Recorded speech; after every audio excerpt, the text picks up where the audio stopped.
What's up, Twitch? What's up, YouTube? It's Friday.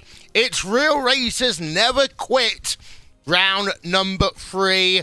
We are going to do the big reveal of the track in just a moment's time. But it's that kind of, let's say hello before we do all the real work. It's Will Vincent, and we are running V8 Supercars, so who better to join me on a Friday night here today than the person who's a pit reporter for the V8 Supercars. I know I butchered that one already. Jonathan Simone, hello.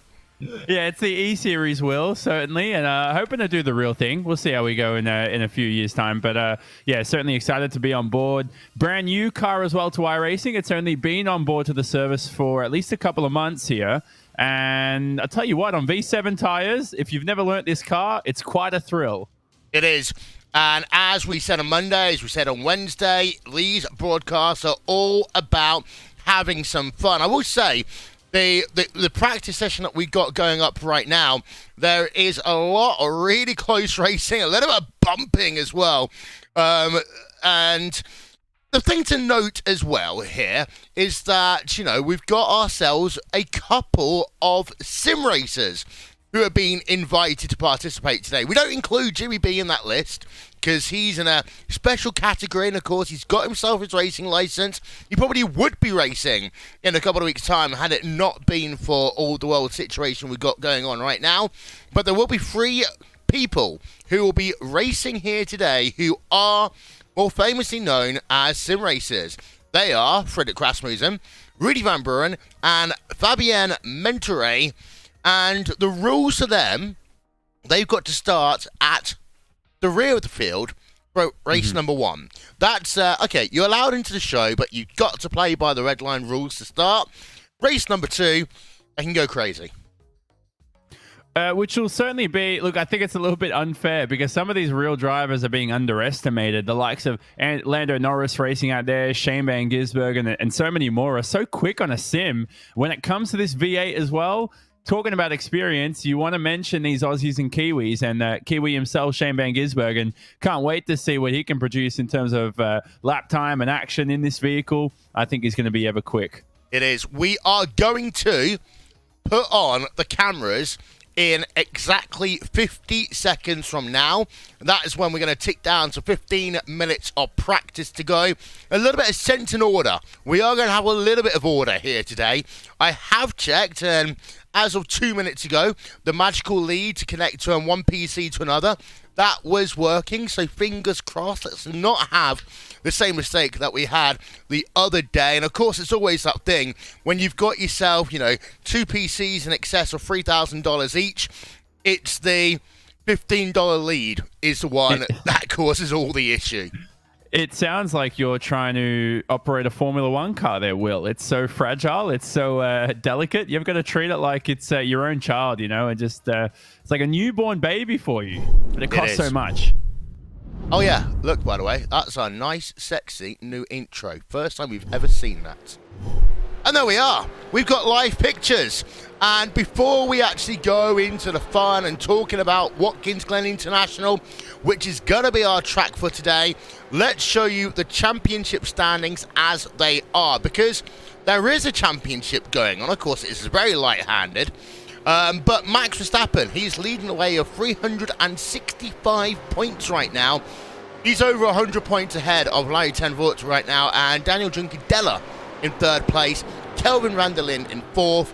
And Lando Norris rounds out your top 5 with Anshan Guben in P number 6, Mikael Jensen in P7, Tom Dillman in P8, Bruno Spengler in 9th place, and then rounding out your top 10, well, that one is Philip Eng. If we just do that, that makes me a little bit happier. As well, Watkins Glen International, it's a track where anything can happen. Quite simply, anything can happen. It's one as well. I have seen some crazy moments over the years.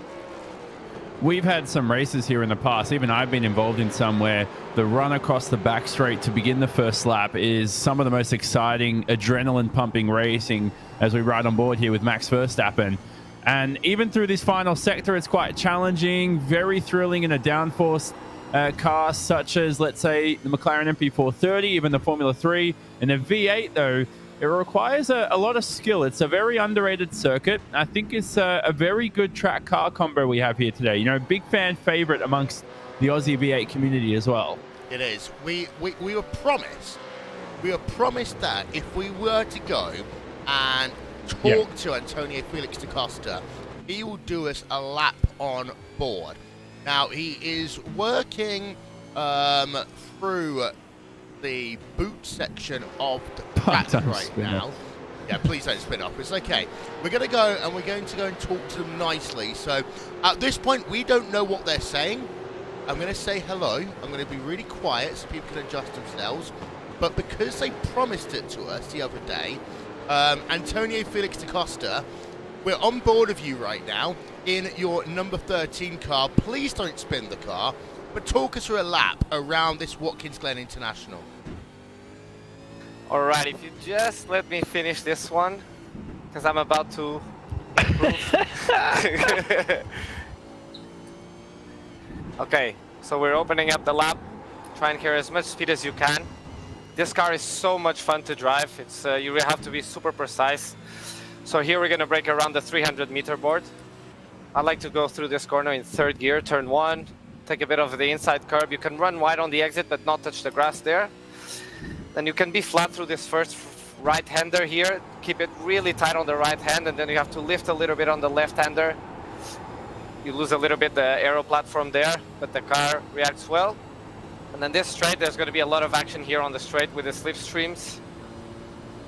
And then coming up to turn, whatever it is, this big parabolica. Late on the brakes, I go down to third gear, try and stop it a little bit, and then kind of short shift to fourth on the exit. And then up to fifth, down 2 gears into third, early entry, but kind of a late apex.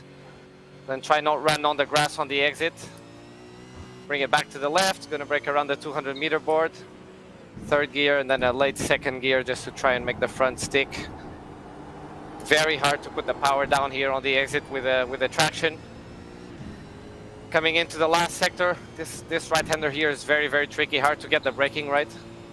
We also have to blip when we downshift in this car, which is super fun, but it's tricky to get the coordination right. A little bit of oversteer there if you touch the grass. And then this, you always have understeer on this one because it's kind of uphill and off camber. And then the last 2 corners, which are super fun. It's a really cool flow through here. Fourth gear through this one. Take a bit of the inside curve, take the exit curve, but bring it back to the left as quick as you can. Down to third. Missed my apex there a little bit. All the curve on the exit, and that's it. I'm not quick enough, so I'm gonna have to try again.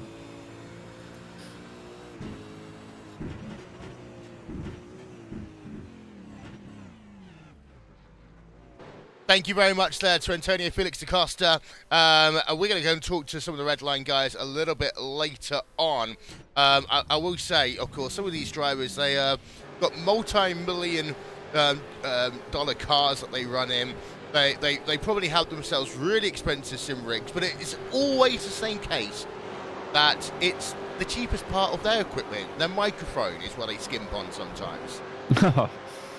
You know, the funny part is, I didn't like the graphic when it called him a part-time spinner. I thought he handled that lap pretty well. There was so much action going on, a lot of spinning in front of him.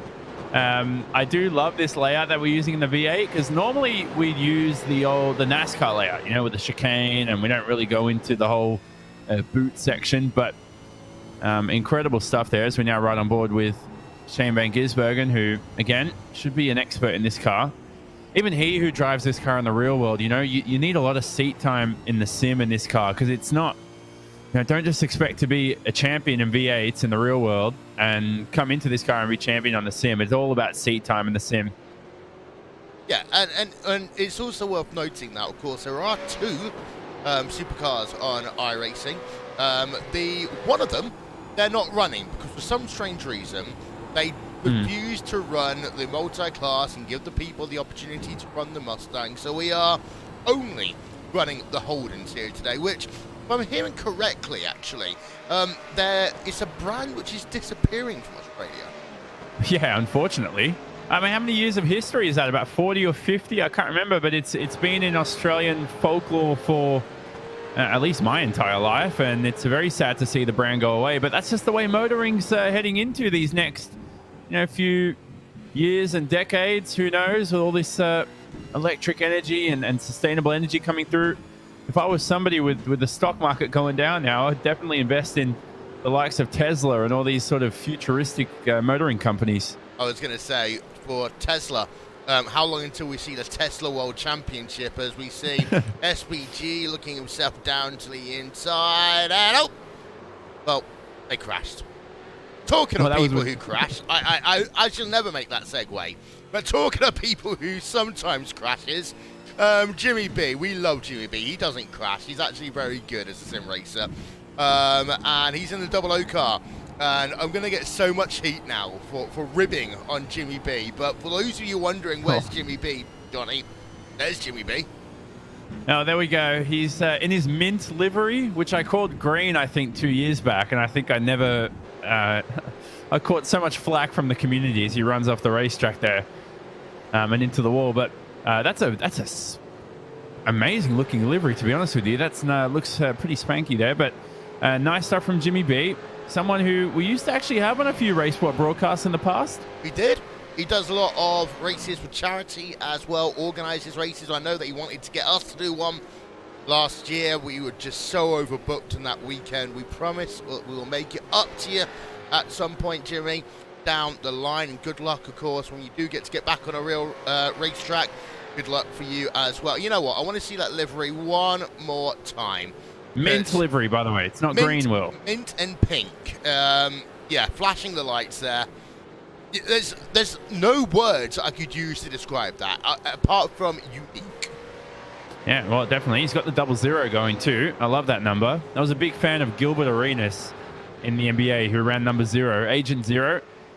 Wore that, Will, because that's how many minutes he expected to get in the NBA. He used it as motivation. Nice.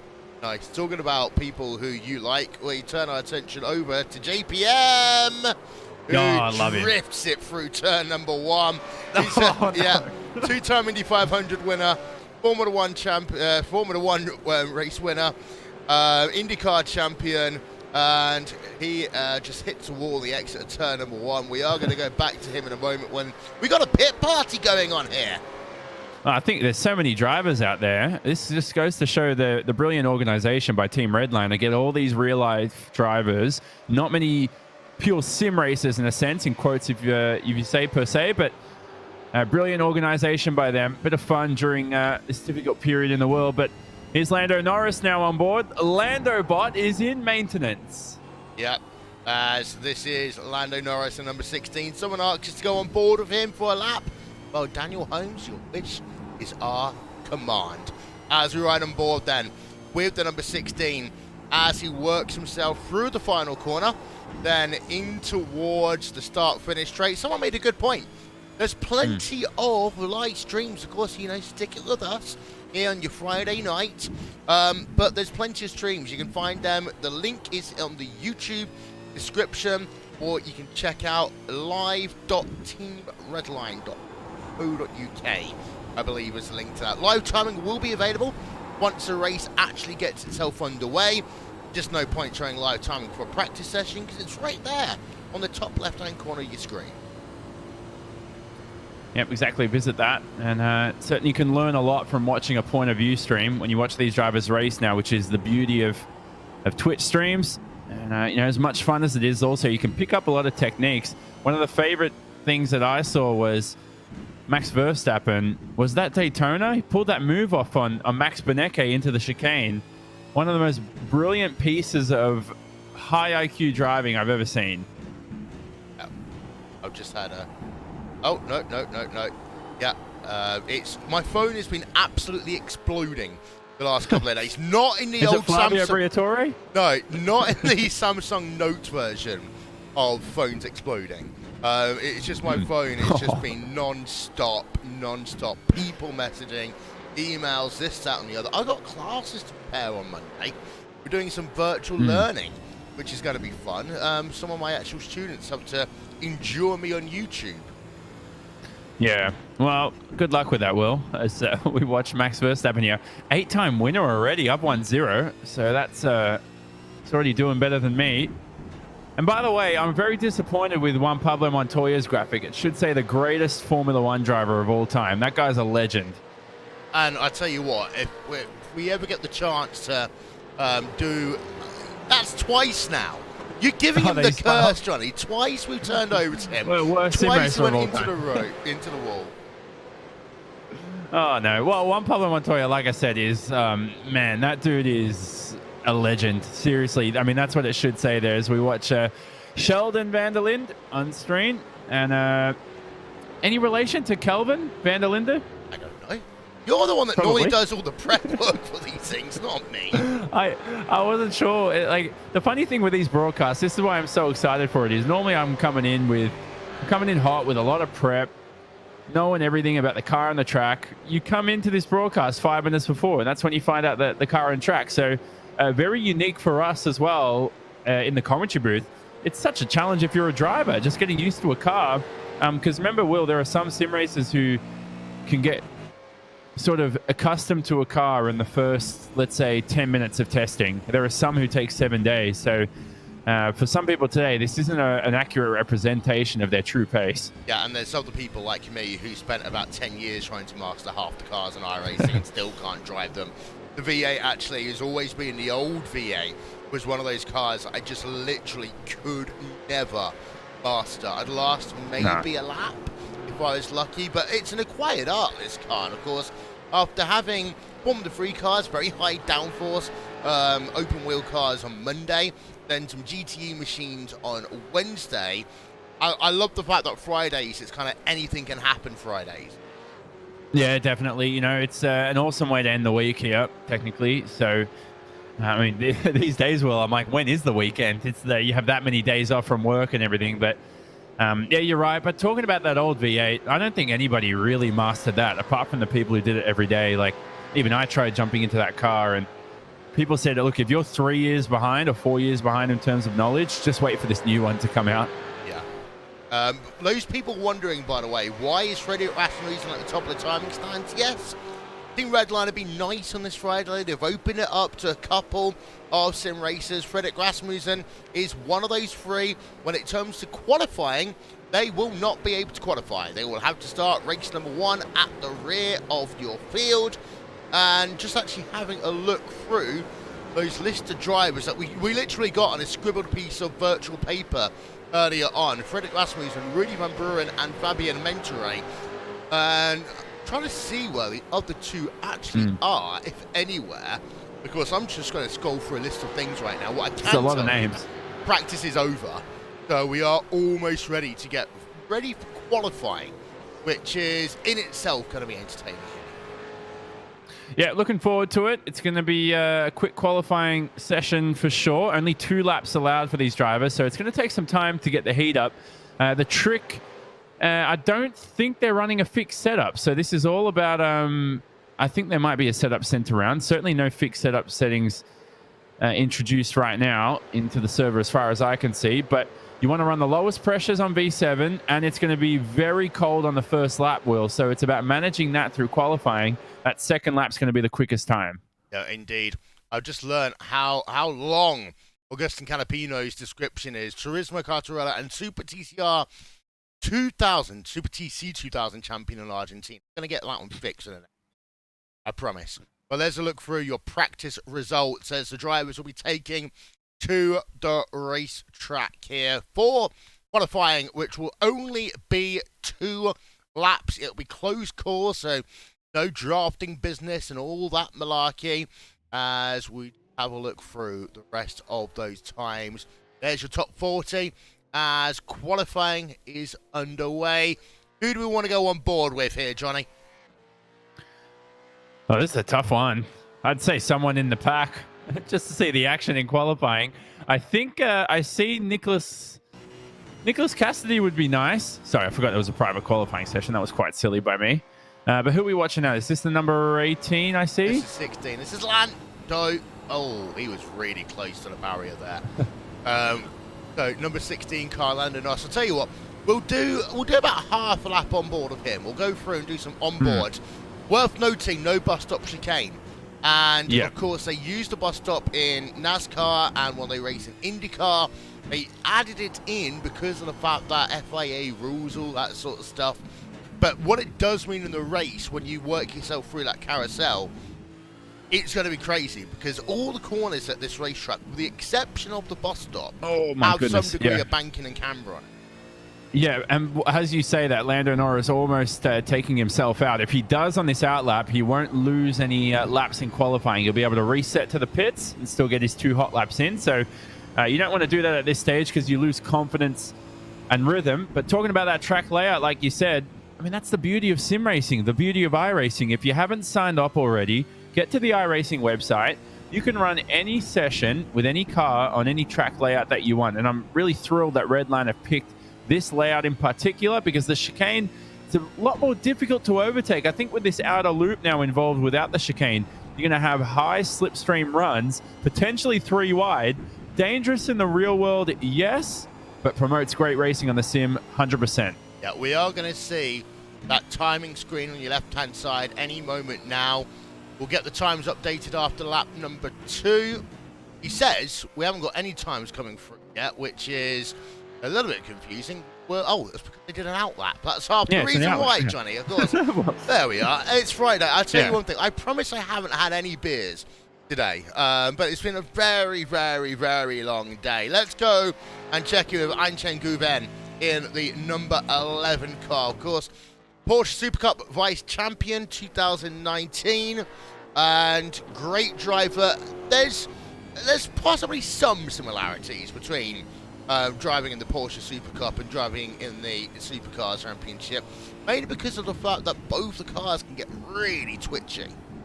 Yeah, certainly the heavy cars to drive as well, so you're going to have a lot of understeer turning into the corners. Let's see how he heads here, heading back onto the NASCAR layout. You want to sort of hit a late apex through there, and because it's uphill off camber, you're going to really lose the rear end as you fight with your right foot trying to apply the power. He heads through the final couple of corners here. You want to widen this as much as possible.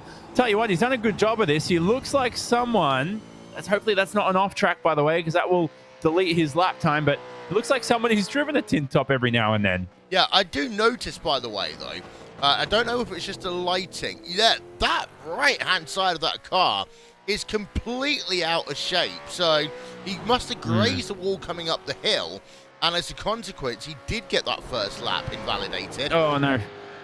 And again, he's gone off the track, Will, because I think if he's getting these 1Xs, not only hitting the wall, that will delete your lap time, but if he's running off the track, and if you're new to iRacing, you receive what's called a 1X, an off track, for cutting the track, your lap time gets deleted. He's already had his first one deleted. Are we going to see one of our best Porsche drivers in the world here start from the back? I think we are at this stage, as Lando Norris, by the way, goes up to the top of the timing stands for a moment. Agustin Canapino runs in second place right now in that number 86 car as he works down towards the boot, this long sweeping right-hander.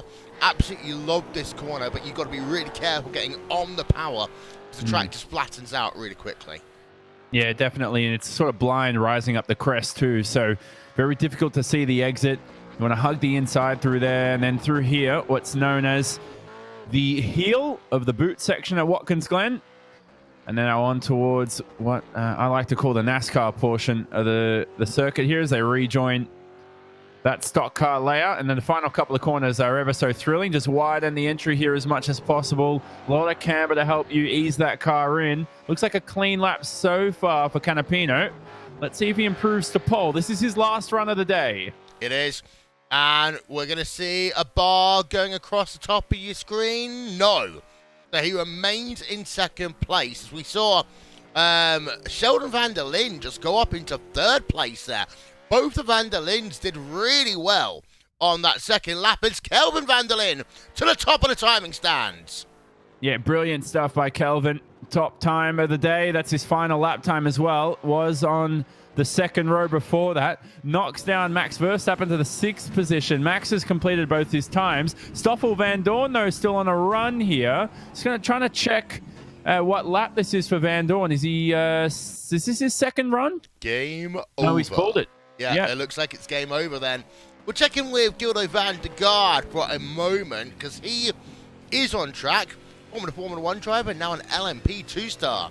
As we'll have a look at the sectors then for him. Sector 1, 33.317 as he heads himself then through the toe. And again, brilliant personality. Just saw that little wiggle there. Carry on. Yeah, I'm saying brilliant personality is Guido van der Gaard. He's an awesome guy. If you've ever followed his Twitter account, follow it.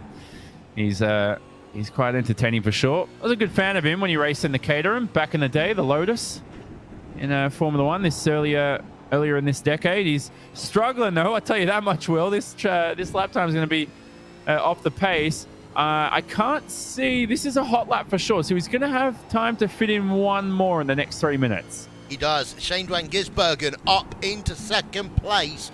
We kind of expected that one. Yeah, I mean, look, as I said, he's been driving the V8 on iRacing for quite some time. He's pretty quick in it too, pretty handy. So nothing new there. But keeping track of Guido van der Gaard, that first lap time was deleted. So now he's coming through.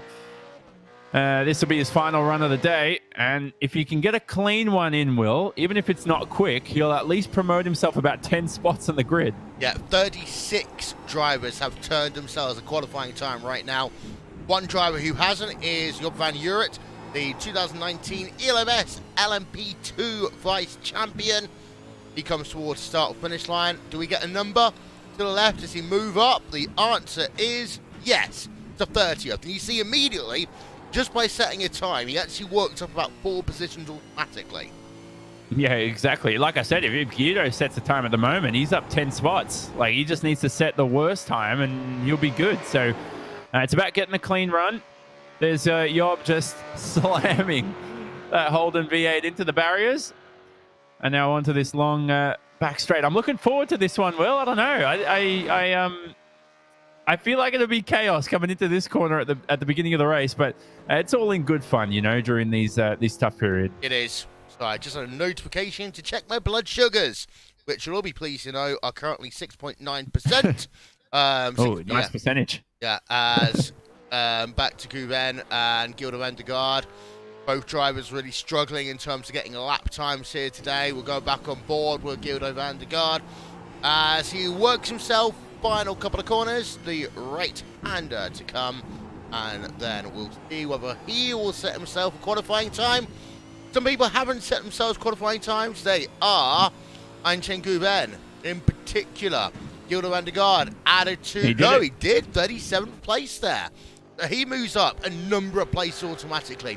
Luca Goito and Antonio Felix da Costa, we talked to him earlier, and he couldn't even do a lap in qualifying. So we gave him the curse there. That's all on us. Yeah, that's unfortunate for Antonio, who was able to talk us through a clean lap, which not a lot of sim racers could do under pressure. But end of qualifying, ready to go for this race. It's going to be a thrilling one. It is. Qualifying times will come up on your screen in just one moment's time. Well, practice has been fun. Qualifying's been fun. We talked a little bit earlier on about how the first couple of corners, they can be exciting. They can also be chaotic. Yeah, definitely. Look, as I said, you want to keep it clean here. As much as this is all fun, you know, I like to think of these events like the NBA All-Star Game. You're all just chill and having a casual time. And then when it comes to the final laps, I'll tell you what, the competitive mode is on. These guys will be fighting for the win, fighting for bragging rights. So interested to see how that goes. And we can now show you your starting grid here for this, the first of 2 races here today. Real Races Never Quit by Team Redline, and Kelvin van der Linde then will get himself first place, and it'll be Shane van Gisbergen alongside him on front row of the grid. Row number 2 will be Daniel Duncadella and Lando Norris, and then in P number 5 will be Augustin Canapino, and then alongside him Sheldon van der Linde. Max Verstappen, Rene Rast, row number 4. Row 5, Matt Campbell, Jose Maria Lopez. Take us through 11 through 20 there. to you, Johnny. Oh, okay. They're coming through the rest of the grid here. We got Jimmy Broadbent starting in 23rd in the mint livery, starting all the way down the order. Revs are starting to drivers are getting a bit excited here. The race is still a few seconds away. Bent Biscal down the order as well. Louis Delatraz starting on the 17th row, right ahead of Mike Rockenfeller. If you ever heard of Mike Rockenfeller, a very handy racer in a DTM back in the day. Freddie Rasmussen, of course, our sim racers starting down the order. So Rasmussen, Van Buren, and a couple of others. Fabian Menentri will start down the back of the pack. They will be able to qualify for the second race, though, Will, which is important. But for now, though, they have to earn their way. I'll tell you what, they have to luck their way through the chaos that might ensue here on the opening lap. But it's going to be a pace lap for sure. So that's going to help in terms of cold tires, which is very important in this car, and will help Van der Linde and Shane Van Gisbergen break away from the pack. It is that time of the day when we're going to see the tyre weave, which of course is always a favourite part of anyone in any form of motor racing. The worst example I ever saw, Jenson Button, Monza 2000 in his Williams when he crashed under the safety car. But yeah, the cars are getting themselves then underway, and there will be one full lap around this iRacing Porsche safety car. The key thing to note, actually, is we have a look in towards turn number 1. It's very wide. It's an asphalt runoff, but that curve, that little white curve on the outside of the corner, it is one thing, as we see a lot of brake testing, weaving already. That curve on the outside of 1, it can be a killer. Yeah, it certainly can. As long as you rejoin the track, though, before the grass begins on the outside, I think you're good with that. You know, this car will be able to take the curb quite well. When you're in an open wheeler here, I mean, we used to have the Grand Prix series around here. You had to take the curb in a unique way and just try to avoid it. So I think in these cars, it won't be too big of an issue. As we watch the weaving going on, you want to do this to a point where you don't want to wear the tires out. You just want to heat them up. Some people take this a bit too far. But it's certainly going on down the pack. I'm liking this. I've seen some real-world drivers just do it subconsciously too, Will. I look at their point of view streams and I go, I know in iRacing that's not going to make a difference, but they just do it because they've done it their whole lives. I really want to start singing some Spice Girls. Shake it to the left, shake it to the right. But I don't want to embarrass myself any further on this broadcast, and I already have done so. It's worth noting, by the way, this is the first broadcast that we've worked together in almost 3 years. It feels good to be back home together. Yeah. 3 years? That's been like a year and a half. Has it really longer. been 3 years? It feels longer than that. It feels like I miss you. I miss you. I love you too, Will. Yeah. Oh, you're so nice. But yeah, it has been, and it's brilliant to be back on board. Race by broadcast. I mean, it's, what is it, 6 a.m. here almost? 6:30 a.m. at the moment. So it's not the most time-friendly broadcast for myself, 7 a.m., but it's certainly one that I'd get up for, to see all this talent battle it out, fight it out here. Tom Dillman starting from 19th, very handy in a simulator. I've raced him a couple of times in the F3 on iRacing, which is very popular amongst the drivers, and he's insanely quick in that one. So Tom Dillman, someone who I think from 19th on the grid, once he gets used to this car, can be pretty quick. Live timing and scoring is available. Visit racebot.tv/timing. There is a link in the YouTube description as well. I would put one on Twitch, but they don't trust me enough on their Twitch channel yet. Only on YouTube to actually do all the donkey work. So racebot.tv/timing, live.teamredline.co.uk if you want to get yourselves some fancy Twitch on board, lovings. But the pace car going to work itself down on towards pit road any moment now. Just they've got itself 2 corners left to go. Kelvin van der Linde at the front of your field, and of course you've got alongside him, well, he's V8's maestro in Shane van Gisbergen.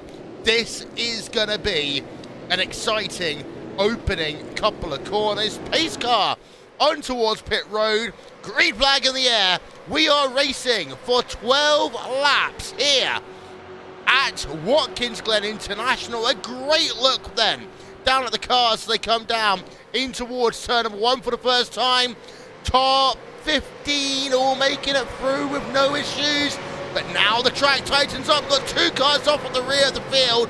But the key thing is the majority of them have worked themselves through the first couple of corners without major incident. Too wide down the middle of the pack here as well. So it's still Van der Linde who leads. Van Gisbergen's on the defensive. But look at the rest of the pack here. The cars never end as well, don't they? We're waiting for the field to end right now. Oh, one car off ahead of Verstappen. That's Augustin Canapino. He's into the wall possibly. Yeah, and he's fallen well down the field as a consequence of that. He started up really well. He's inside your top 5 in qualifying, but he's lost out here. Daniel Duncadella and Shane Van Gisbergen. Van Gisbergen battling it out for second place on track right now. Great little scraps going on in only a 12-lap race. Lando Norris, a lot of damage to the left-hand side of that car. I mean, no point repairing that in such a short race here for 12 laps. He's already on the defensive. I think there's somebody having a look behind him. Verstappen certainly on the rear here of Norris as they climb up through the hill. So Max putting the pressure on his Formula One compatriot. Yeah, as you've got Max Verstappen right behind. We go on board of Max right now as they come down second to last corner. You don't know when I overtake there, Max. Come on. You can under very brave circumstances, but normally one or both of you would end up in the wall. But we finished then at lap number 1 of 12 here at Watkins Glen in race number 1. And it's Kelvin van der Linde who leads away. And actually, he got a pretty good jump at the start of this race over Shane Van Gisbergen. The gap is up to almost 0.8 of a second. Yeah, brilliant stuff. And what I love to see in this race as well is when we watch that battle between Verstappen and Norris, who are in 4th and 5th. You know, Verstappen's racecraft at this point of his career, it reminds me of an earlier Lewis Hamilton, you know, back in his GP2 days in 06, the 07 Hamilton. Verstappen still got that in his blood. So when it comes to racecraft, you can trust Max as he has a peek up the inside of Norris. It's a slightly off camera here, but they're going alongside each other here into the outer loop. And now they're still going to be alongside each other heading into the chute. You can go around the outside, but Max just doesn't have the traction out there. And of course, one part of that is we go behind the trees. I think that chopper needs to, well, learn how to be a chopper operator, I'm going to say after that one. But Max Verstappen, you can go around the outside into turn 7. It's doable, but you need to have a rubbered-in track to do so. Yeah, it certainly does, especially, but even when it marbles up there, it'll be especially tough. And I don't know in 12 laps how much it will rubber up, but with so many cars out there, it can certainly do so quickly. You're laying at least 1,000 laps worth of rubber with that many cars as we watch a couple of drivers here alongside each other. This is down the rear end of the order in the fight for, I think this is 15th and 16th. Yes, it is.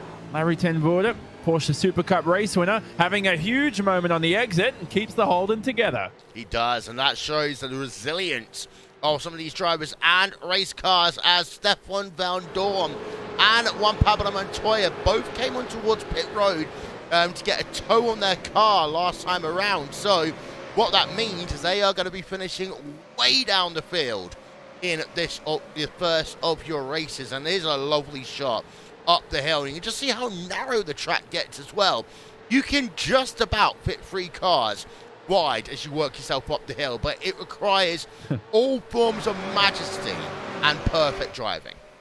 And the best way to practice it is, and this is why real racers love sim racing, is you can just jump into a session, a practice session, have some scrimmage battles, as we like to say, some racecraft practice, and you can all put your skills to the test. You know, crashing doesn't matter. Oh, crashing does matter in this situation. Someone's straight off into the barrier up ahead. That's a big hit. That's a huge hit there for Nicholas Cassidy. Let's get a replay. It looks like a Holden I saw the other week around my neighborhood. It was quite beaten up. What's happened here? Oh, he's been helped around for sure twice. Yeah. Twice been helped around. He didn't actually hit the barrier a second time, the 2019 Super Formula champion, but he certainly was helped around a couple of times. Yep, and that car, well, I'm sure you wouldn't get your warranty back on that one as it stands right now. As we've got Matt Campbell, Rene Rast, P6, P7. You've got yourself Rene Rast, who is a 2017, 2019 DTM champion. And I promised myself after butchering DTM on Monday, calling it the full name, I will never do that again on a Race 1 TV broadcast until the next time that I do it. Oh, God, I can't even pronounce that, but it's Should I practice now? Probably not. We'll do it in the break. We'll do it in the break. Here's they're watching Lando Norris here in the 16. Big fan base. Lando Norris, what a personality he is as well. Great to have some flavor in Formula One. He's broken away though from Verstappen behind as we ride on board with the McLaren Formula One driver for 2020. And yeah, certainly not being touched here by Verstappen. Verstappen sort of dropped off the pace from the beginning of the race. Yep, and there's a wonderful look to show you how long this straightaway is as well, especially when you've got yourself no bus-stop chicane. Rene Rast, Matt Campbell, they've just swapped positions actually down into the carousel, and you move Matt Campbell up into P6, Rene Rast goes down into P7. Yeah, very handy move by Matt Campbell. You know, you'd think he'd be quick in this car, being an Aussie Kiwi from the club, as we watch everybody still fighting away down the back of the pack. So with so many cars out there, you'd stretch, I mean, how long's a lap here, Will? About 1:44. Yeah. If everybody was spread out evenly, we'd have about 2 seconds between each car on average. 3 seconds between each car on average. Like, that's insane. There's pretty much no clear track space around Watkins Glen as we ride on board with Jimmy B. No, it's not. We're going to visualize that one to be in a moment's time with the power of me being able to hit multiple buttons, he says, as this is where everyone is on track right now. They are still bunched really close together towards the final sector of the racetrack, and it actually shows the fact that right now between your race leader and your 28th driver, you've got less than 25 seconds gap. No, that's insane. I've never seen anything like it in quite some time. Jimmy B, though, is having a good event. He's up a few spots into the top 18. Big fan base. Jimmy Broadbent. Someone I remember about 5-6 years ago. He was an up-and-coming streamer on iRacing. I remember he hadn't even reached about 5,000 YouTube subscribers, or whatever you call them, followers. But he's really grown over the years as we ride on board with Daniel Juncadella with a huge moment. Yeah, that was really good car control there by Juncadella. You can tell he's really pushing it right now. He's only half a second back from Shane van Gisbergen as they work through turn 7, the notorious turn 7 on track. There's 2 corners that you'll often see people say they hate at this racetrack. Turn 7 and turn 11. The first corner after you go into the boot, and the first corner as you start to rejoin the boot. Yeah, exactly.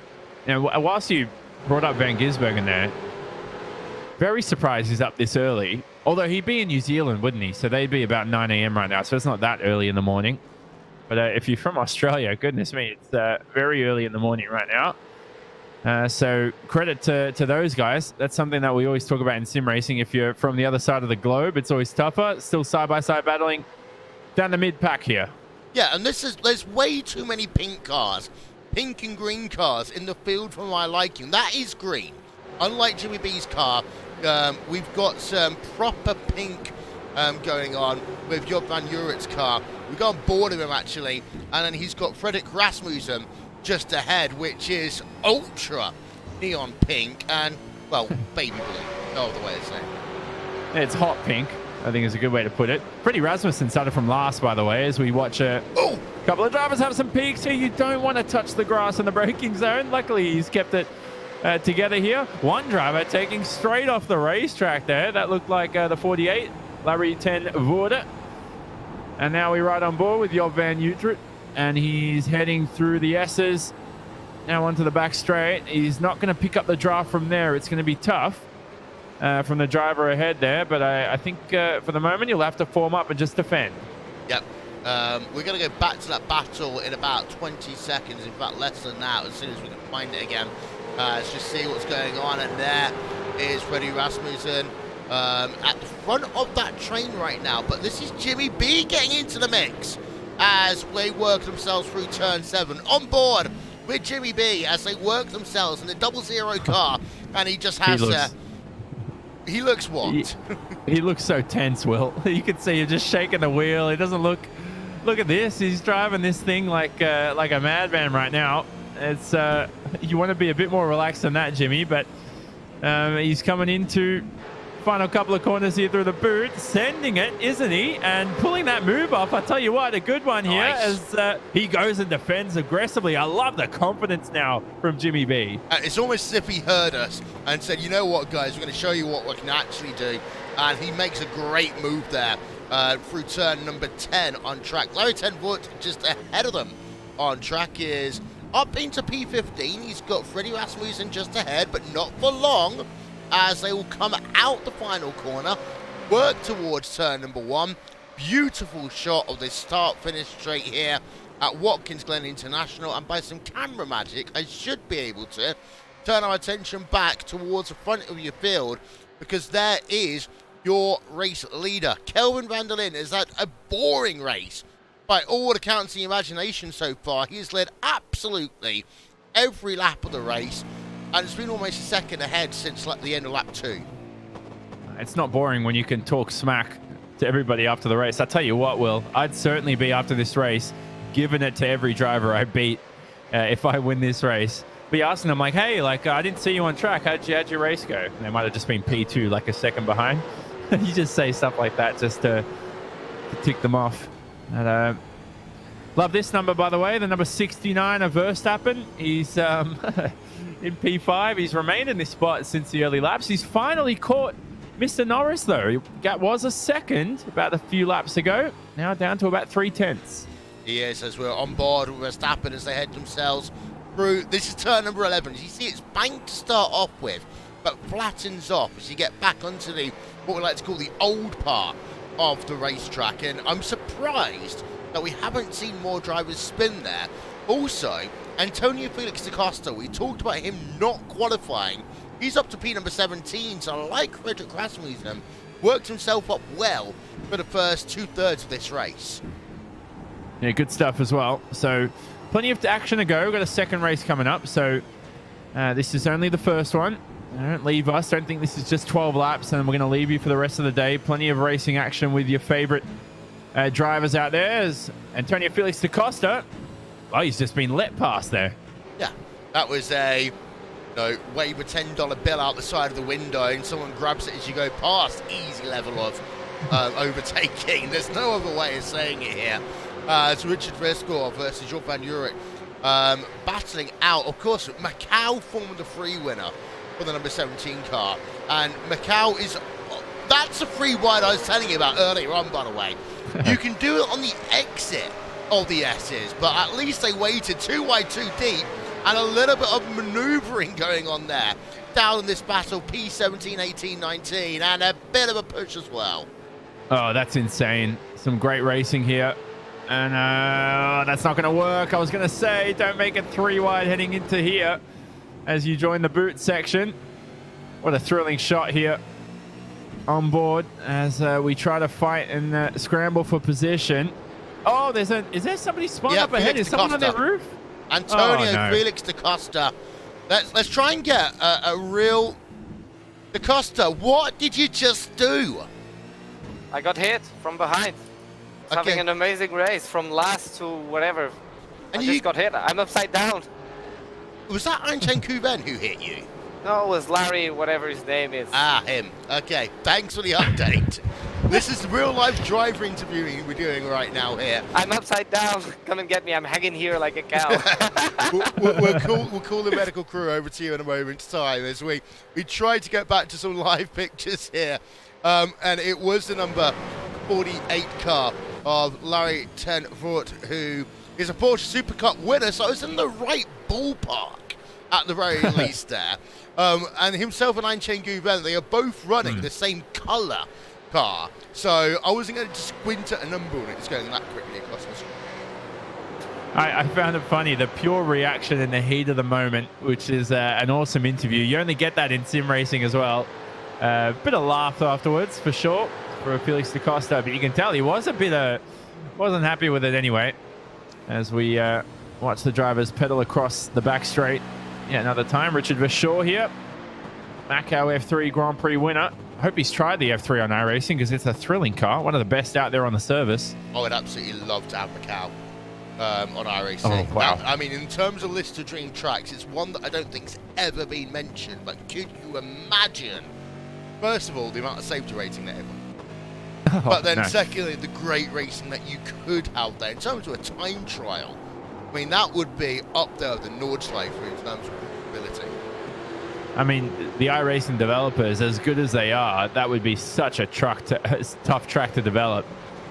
So hopefully they do get it on the service one day. My dream is to have Albert Park on there one day as we watch a few people get a bit loose under braking here into the final sections of the boot. Running on board with Sasha Fenestraz, rejoining the NASCAR circuit through turn 11. So a couple of laps to go here. Tire wear won't be too much of an issue in this car, and even though some of these drivers, this will be the longest run they've ever done in this car before. Yeah. They should start to feel it, but again, if the races seem to be stagnant down the top end of the order, but the battles continue outside your top 10. And also, you talk about the fact that they're going to start feeling it. These cars are an absolute, you know, you've got to really wheel around the racetrack. And of course, these people are all in great physical shape, but 12 laps of driving a V8 Supercar, you are going to feel it in those little muscles there, or big muscles. If you want to work out, get a direct drive wheel and up your force feedback to 100. That's a workout. You'll pull your shoulder out of your socket. It's that bad. And if you don't, you'll have some Dwight Howard shoulders in you know, a few months. As we still watch the scrapping going on. Direct drive wheels making a huge difference in sim racing. I think some of these guys are running them. I guess a few of the other new ones would have the entry level wheels. Is this the lead battle here? Yes, it is. The action's on, though. Van Gisbergen's catching Kelvin van der Linde up in the first position. I tell you what, if we were doing like a Linus Tech video or something right then, we would have done a perfect segue into a sponsorship plug for Fanatec, but we're not Linus Tech Tips. Fanatec haven't sponsored us, so we can't do it, unfortunately, as much as I would have really loved to have done so right there. But the gap is below a second, first time in 8 laps. And for SVG, do you think he's been playing the waiting game? Actually saying, okay, you go ahead, now I'm going to come ahead. No, he hasn't been playing the waiting game. He hasn't been planned to do that, but I certainly think he's probably managed the tires better. Worst thing you want to do in this car is have wheel spin on version 7 tires, as it's known on iRacing, which has been new in the past 6 months. So the more wheel spin you have, you're going to heat up the tires too much. It's just going to be slower to drive, and it hurts the tire life in the long term. But I certainly think he's driving it smooth, you know, which is one of the critical elements to driving a supercar quick in the real world. You know, I've been studying those guys ahead of the All-Star Series, and even Jamie Whincup, one of the legends of the series, you watch his throttle traces and his brake traces, it's just one motion all the time. He's not fighting the wheel at all.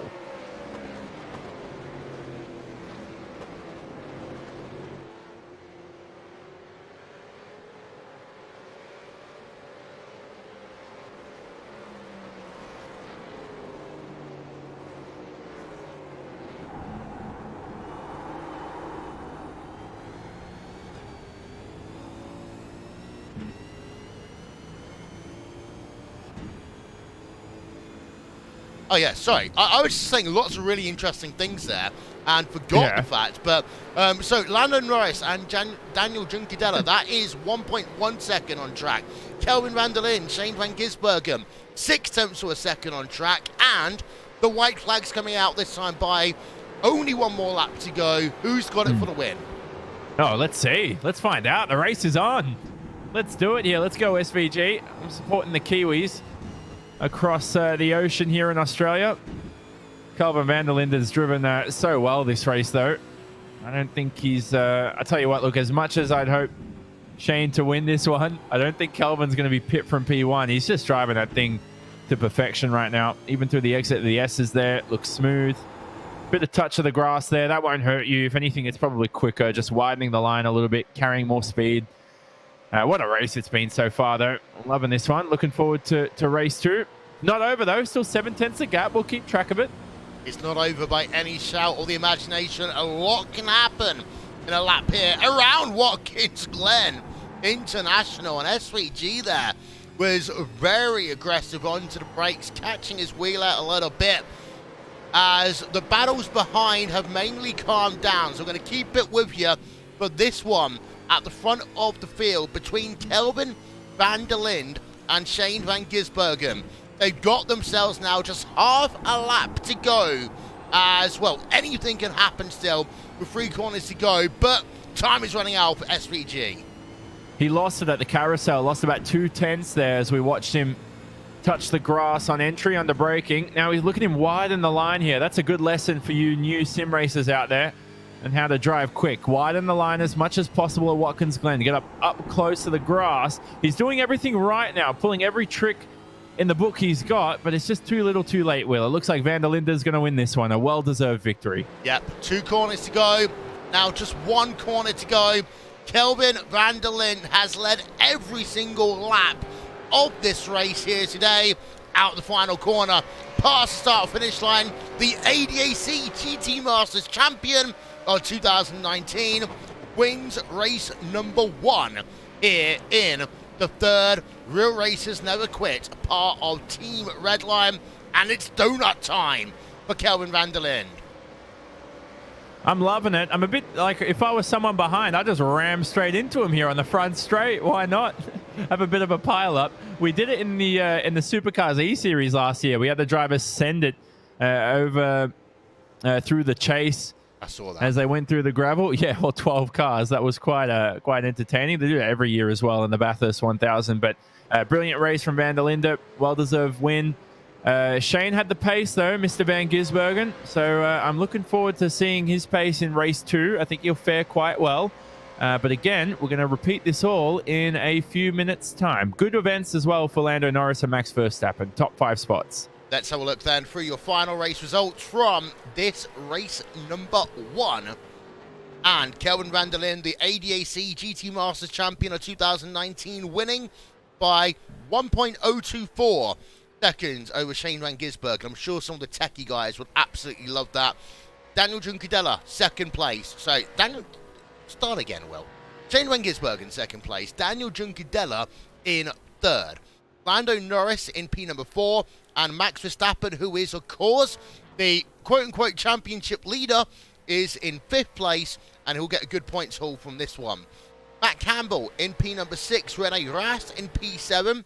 Jesse Kroner in P number 8. Augustin Canapino in 9th. And Bruno Spengler rounds out your top 10. Looking to see where the first of these sim racing drivers are that have been invited. And it's Frederick Rasmussen who comes home in P number 13. So good job by Freddie coming from the rear of the field right to the front, Johnny. Yeah, brilliant stuff from Freddie Rasmussen, who once had an I rating, for those who are involved in iRacing, I think it was 9999. And he didn't want to reach 10K. And now it's down to like 9.5K. I don't know what's happened in the past few months, but Freddie Rasmussen, one of the best on the service. F1 Esports Constructors Champion too. So someone who's well accustomed to the world of sim racing. Not a surprise for him to climb up the order.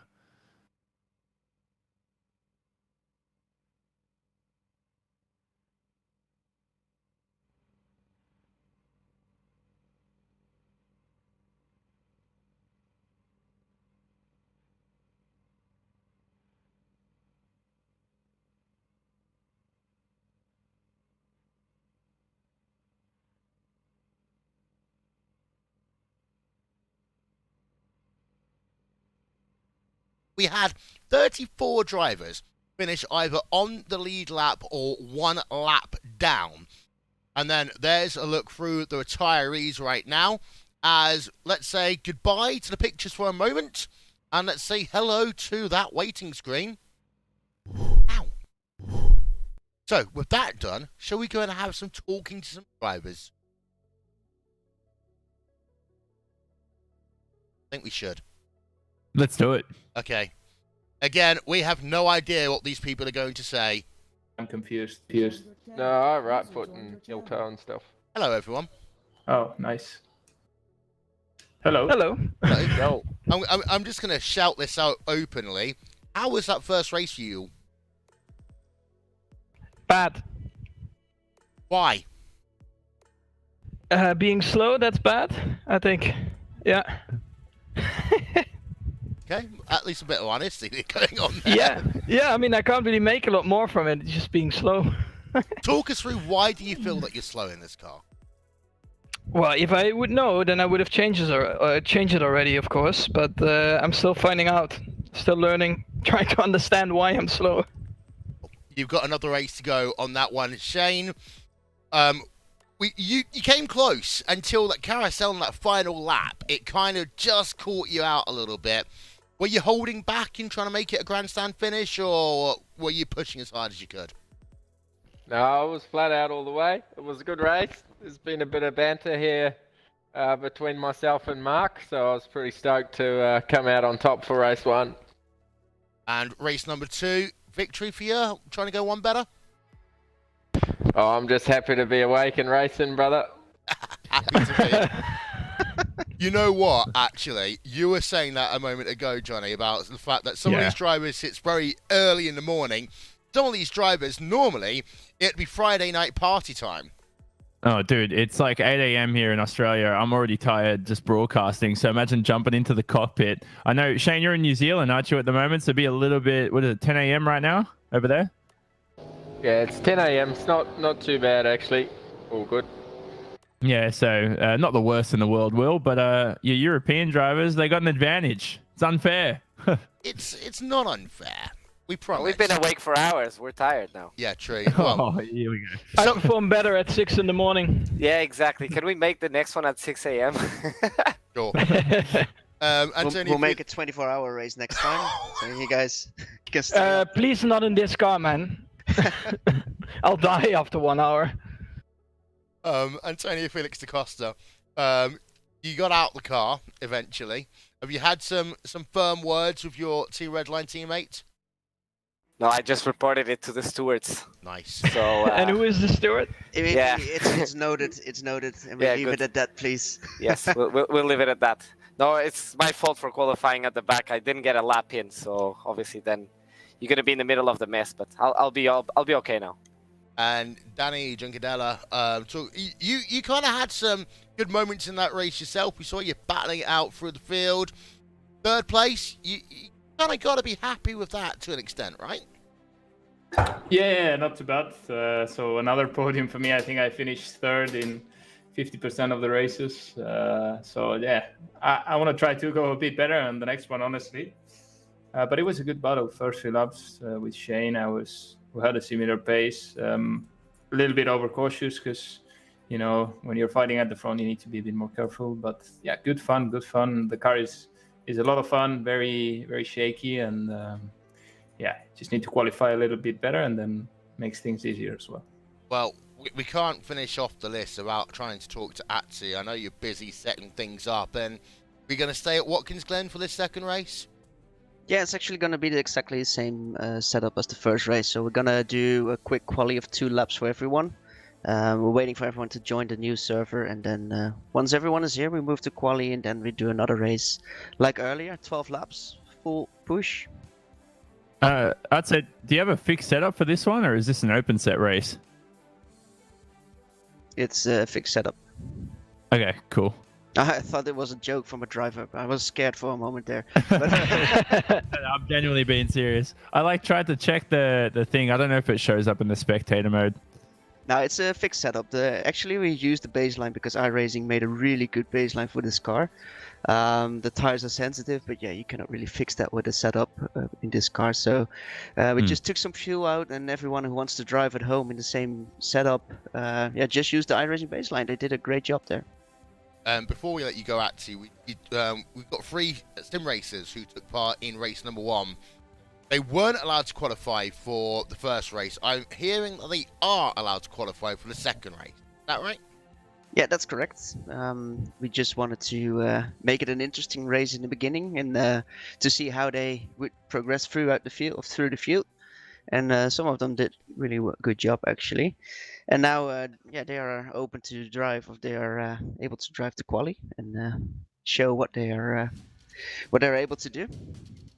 Well, thank you all for talking to us. We're going to nip back upstairs, get ourselves ready for the 2nd one of these races. We are going to play some nice, calming instrumental music for about 30 seconds. We'll be right back.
And we're back.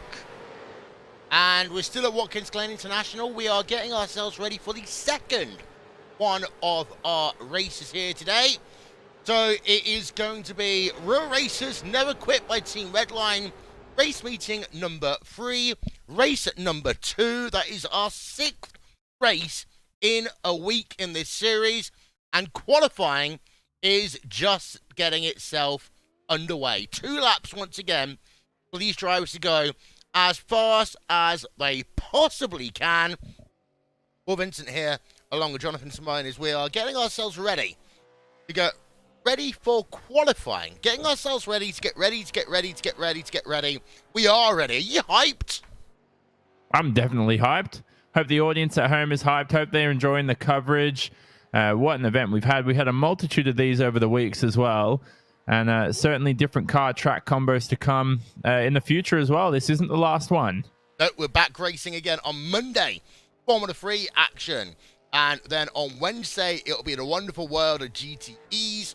And then next Friday, we don't know what it's going to be. You don't know what it's going to be.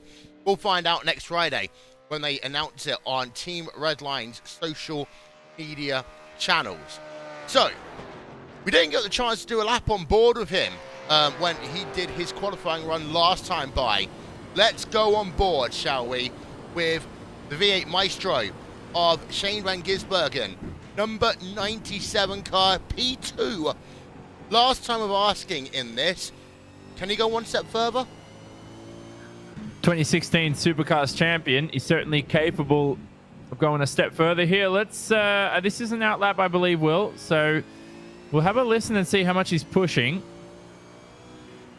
He's just trying to warm up the rubber, it seems, at the moment. So he'll certainly be not even close to full speed for the moment as he heads through the boot and then on towards the downhill braking zone of what's known as the heel here at Watkins Glen. Is he going to go full throttle through here, Will, perhaps? I think it seems to get through in the next part. I was just thinking, you should always make sure you warm up your rubber before you use it. As through turn number 11. From about here, this is when you're going to be flat out. A little bit, yeah, definitely. I think you have the slight lift in the V8, maybe a slight dab of the brake into at least this penultimate corner. Certainly when I drove the Formula 3 here, Graham Carroll and I did a video here a couple of seasons ago of how to drive the F3. You're basically full throttle through this final section of the track. But Van Gisbergen's still warming the tires here to begin his lap. Now he begins the first run and gets that car to bite into the apex. Seems to be a decent beginning to the lap, but I think he's lost a tenth or two there. Probably could have carried a bit more speed. I think he's doing exactly what he did last time, and he was just using that first lap as a bit of a throwaway banker lap, and then his second lap will be faster, because last time around I noticed he wasn't actually that high up the timing stands on lap number 1, but very fast on lap number 2. That requires so much confidence as a driver too. So it shows that Shane van Gisbergen is pretty confident to nail it on one run. Because if you see a driver having a push on his first run and he wants a good banker and then wants to get a second run, it doesn't show you your confidence in this car as we watch Kelvin van der Linde. And if you're just joining us, this was our race 1 winner as we head to qualifying for race 2. And he's also someone who's going to be challenging Mr. van Gisbergen for provisional pole. Yep, got pole position for race number 1, led every single lap. This is the ADAC GT Masters Champion of 2019. First lap time on the board, it's Max in the number 69 car, as we'll put those times up for you on the left-hand side of your screen. Now, the Pro Sim racers are allowed to qualify in this second race, and Fredrik Rasmussen, 143.838, goes fastest. Nice time from Freddie. Van Gisbergen's coming towards the end of the lap here. Van der Linde's about a couple of corners away. So let's see how Kelvin's lap ends here through the final couple of corners. Good couple of first sectors there. Van Gisbergen only in 16th. We know that he's not pushing too hard on this first lap. So expect the second lap to be stronger. Where does Kelvin van der Linde file his way into the pack there? A nice time on the front row alongside Rasmussen. Yep, and ahead of Verstappen. Look how big the gap is, by the way. Between P2 and P3, it's about 3.5 attempts for a second right now as we go on board with Freddie Rasmussen. He is the F1 Esports Constructed Champion. He is an expert sim racer. We talked about the fact he got his I rating all the way up to 9,990 something, and then, well, decided he didn't want to join the 10K club, which is being held by just a couple of drivers, Max Benecke being one of them. That car, I don't want to call it ugly. Oh, here we go. But yeah, it's not the prettiest thing. You know, the hot rod. Yeah, it is an American hot rod that you'd see, well, not in Watkins Glen, more down in Alabama, maybe at the Talladega races. It looks like I accidentally put the car in the washing machine with some colored clothes. This car actually used to be white, Will, before the race. You didn't know that. So it's all been smeared by a few different colors. That's Rasmussen's qualifying session over. He's completed both his laps. 43.8's a very competitive time. This is for Shane Van Gisbergen on his hot run. He's got a couple more corners to go. He's only in 22nd, but don't let that deceive you. I've been keeping track of his sector times, and this could easily put him on to your front 2 rows. If he can nail the ending to the lap here, he's going to straight line the run across the start-finish straight here, and he's on to the 2nd row. As I said, brilliant performance from Van Gisbergen. Yeah, 3rd place for him then, as he works himself. So he did lose a little bit of time. We didn't see that full lap on board of him, but it was a solid effort then by SVG. And we've got mainly the people who performed well in race number 1, performing well in race number 2. Augustin Canapino started up in your field in race number 1 before he had himself a spin down at the carousel. Well, he's currently 2nd place in qualifying. Larry Tenford will come past the start-finish line, and a 145. 22nd place then for him right now. And we've got more drivers qualify this time as well. 39 drivers have already set themselves a qualifying time, as we've only got about 4 or 5 who have not yet set a time. We're on board one of them, Justin Voitier, sports car driver, former IndyCar driver. You're very well familiar with the IndyCar. And if I look at the lap times as well, as Vautier here ends his lap, bit shaky on the wheel, but Norris and Verstappen, you know, if you're an open wheel driver, and I'm someone who's suffered with this problem, it's very tough to jump into this car and drive the same way. You're almost having to change your style. This car is just very difficult to drive. Like I said, you almost need to adjust your driving style, and it requires a lot of seat time as well to be quick, as we watch the rest of the field come through. No one really jumping into your top 12. I think we have 2 minutes to go in qualifying, as you can see at the top left-hand side of screen, Will. But I think most of the drivers have completed their laps. So if Atsej Kirchhoff here decides to advance the session, I wouldn't be surprised. But let's see what happens in these next few minutes. But, you know, close qualifying this time out anyway. Much closer than race 1. Yep, so this is that time where we've got 2 minutes, potentially of airtime to fill, as there is absolutely no one on track right now. What we can do is show you the track conditions, and it is currently 20 degrees Celsius on track. Sorry, 20 degrees Celsius in the air, 22 degrees Celsius on the track, and it's partially cloudy. Wind speed, well, that's just about 3 kilometers an hour right now, so pretty basic in terms of your weather conditions right now. Low humidity should lead itself again to some good drafting. Yeah, definitely. These are brilliant conditions for some quick racing. So we've certainly got some fun conditions to drive on, and partly cloudy skies will help with engine temperatures too. Should get some quick times coming in. But if you're new to iRacing, because I've seen a lot of new people here come into these streams to support their favorite drivers and have never heard of iRacing before, the way it's all simulated is, yes, that track temperature actually makes a difference. The lap times can even be, let's say if it's like a 40-degree track with sunny skies, clear skies, very hot day, sometimes the lap times can drop on iRacing by about 4 seconds around here. So it certainly makes a huge difference. So today, though, the driver's having a fun time on cold temperatures, and I wouldn't be surprised if that was requested by a few of them. Peter Bonner, why are the same cars again? Well, we don't know. We don't make the rules. We'd love to, but we don't.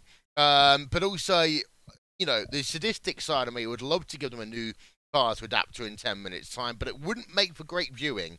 I would tell you that, especially in a car as hard to master as a supercar like this? Well, qualifying is now almost in the books, so we are almost ready to go racing. Final thoughts when we head ourselves to the grid then?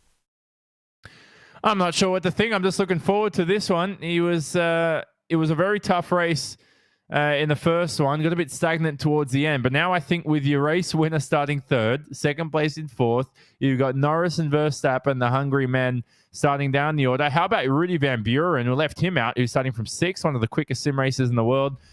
Everywhere you look, here's an all-star cast. And my man, Juan Pablo Montoya, starting 37th. Let's keep an eye on him. Really rooting for the dude. Love him. Let's have a look then through your starting grid for this race number 2.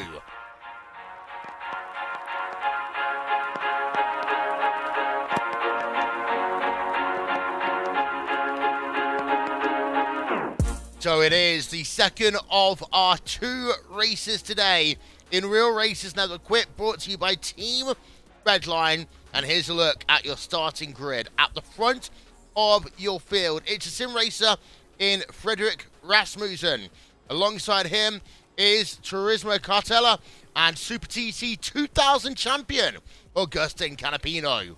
Kelvin van der Linde from the ADAC GT Masters rolls out in third place, and the V8 Supercars star of Shane van Gisbergen will roll out in P4. Lando Norris, not the Lando bot, but the Formula 1 driver, will roll out in P number 5.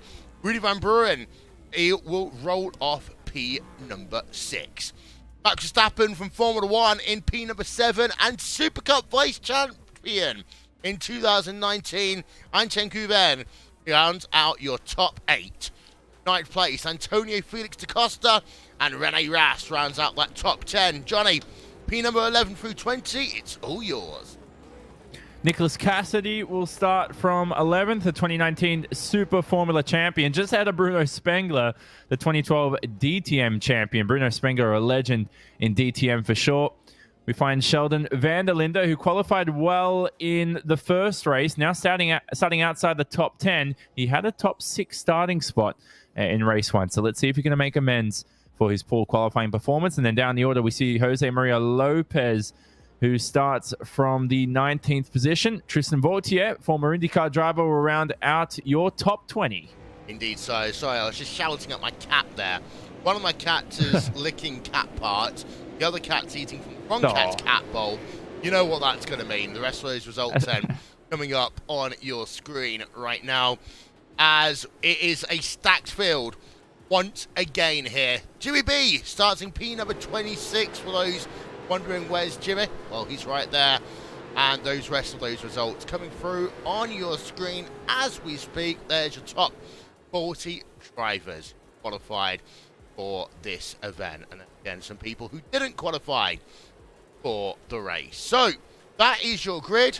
There's a wonderful look through turns number 2, 3, and 4.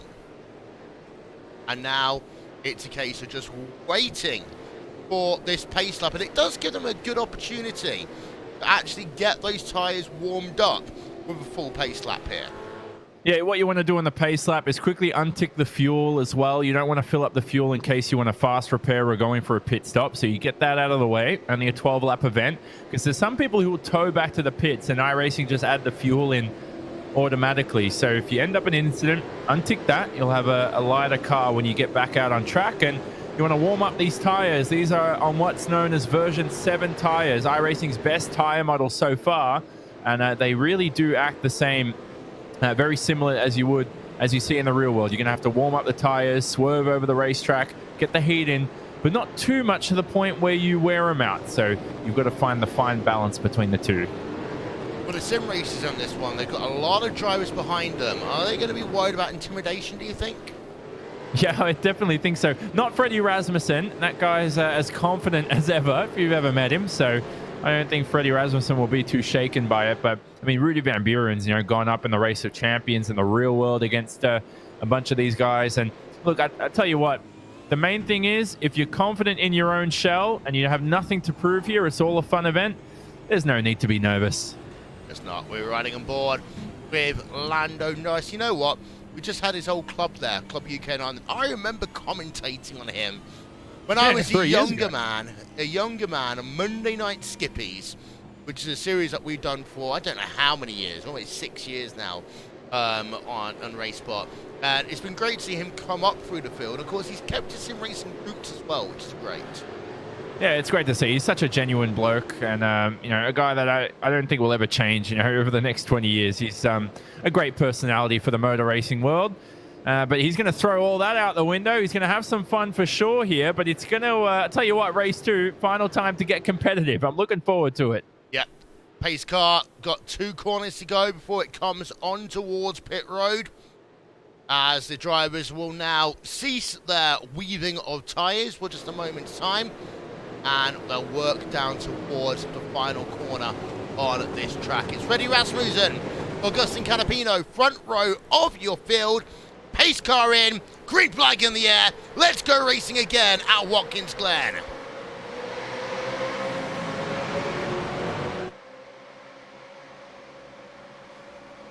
Four wide, almost trouble there down at turn number 1, down in your mid-pack, Johnny. That looked like Daniel Juncadella, who just got it a bit too hot on the brakes. He tried to find a gap that was very slim, but he's okay now through the exit. A couple of drivers off the racetrack here through the S's. That's never going to end well here ahead of Juncadella. That looks like a Yanshan Guben, who started from 8th, and now he's being swamped by the field. He's outside the top 20 almost. Yeah, that is one of the worst things you ever can do on lap number 1. Here's another look then. Yuan Chen Guven through turn number 1. There's a lot of drama going on around him. And then does he get pushed off by his teammate? They do come together through the hill. And actually, I'm surprised he kept that one on the island full stop. Yeah, goodness me. What a save by Guven. He's now outside the top 20, like we said. He's in the 20th position, so he's trying to make amends for that. He's got the pace for it as we watch some slicing and dicing going on here. Is that Antonio Felix da Costa with a brilliant move? Yeah, Antonio Felix da Costa, a great start then in this second race. Going to go on board of him, actually, and have a look now from the rear, because he's got himself Nicholas Cassidy and Rene Rast just behind. 12-lap race here. Worth noting that at the front of your field, Freddie Rasmussen does still have the lead. 2 big retirees in your first lap as well. Hilda van der Gaard and Kelvin van der Linde. They are showing at the top of your line timing, but that won't be the case once these drivers come past the start-finish line. We're on board Rene Rast. No, actually, Will, other way around. So van der Linde has actually snatched the lead here from Rasmussen. Yes. You're right. Sorry, just my timing graphic all over the place. But there is Kelvin van der Linde. He's back to where he was in the first race. So technically, under US rules, he's led every lap. Yeah, technically, exactly. Here's van der Linde, who's proven his worth against one of the best sim racers in existence right now in Freddie Rasmussen. And he's quite a handy sim racer himself as Kelvin van der Linde, but the battle continues here for the lead across the back straight as Rasmussen's going to force himself to the outside, and he's going to be squeezed almost by van der Linde. Leaves no room there, but brilliant, clean racing. And we go on board Augustin Canapino, of course. In race number 1, it was at the carousel where he lost himself an absolute boatload of time. But right now, Canapino, good start to the second race, looking to avenge the issues he had in race number 1 as he works in 3rd place, as it's much more stacked in your top 10 than it was in race number 1. Yeah, it certainly is right now. Hot talent out there. Verstappen's down in a 10th position. He's fighting here. Oh, he's trying to look for a move on Rene Rast. Apologies, that was off camera. I was looking at a different feed. But Max Verstappen there and the number 69 Holden trying to make the outside line work. Sheldon van der Linde here is very aggressive on the defensive, and now Verstappen's got full rear lock just to keep that car on the racetrack. Here's a replay on screen though, and we'll keep with it until turn 11, but Verstappen on full rear lock on a move there. Yep, so here's the first move. They then go side by side, and then as they get out of this is down in towards turn number 11. Back, you can just see the back end stepping out. A lot of damage as well to that number 69 car. As we go back to live pictures ahead, by the way, that is Rene Rast and Nicholas Cassidy going side by side into 1. Nice racing right now. That's right ahead of Max Verstappen, who finally made his way past Sheldon van der Linde. Verstappen's in that white Holden. Nails the line through the S's. I think Rene Rast are going to be on the back foot here. He had picked up so much understeer, and we ride on board here with a Red Bull Racing driver. Yep, as they work towards the carousel again. One of the drivers in that field, by the way, does seem to have a couple of technical issues as they work through the carousel. Great little look from up above here. They head themselves behind the trees. We pick them up again. Right about there. They all settle down for the moment as the camera then turns itself around and we go back on board with Verstappen as they work now down into toe corner. I think, by the way, social media, it is, I think there's a battle going on. What's the most annoying thing in this broadcast? Is it my commentary or is it that livery on that number 25 car, Freddie Rasmussen? Oh, goodness me. The hot rod livery we were talking about before.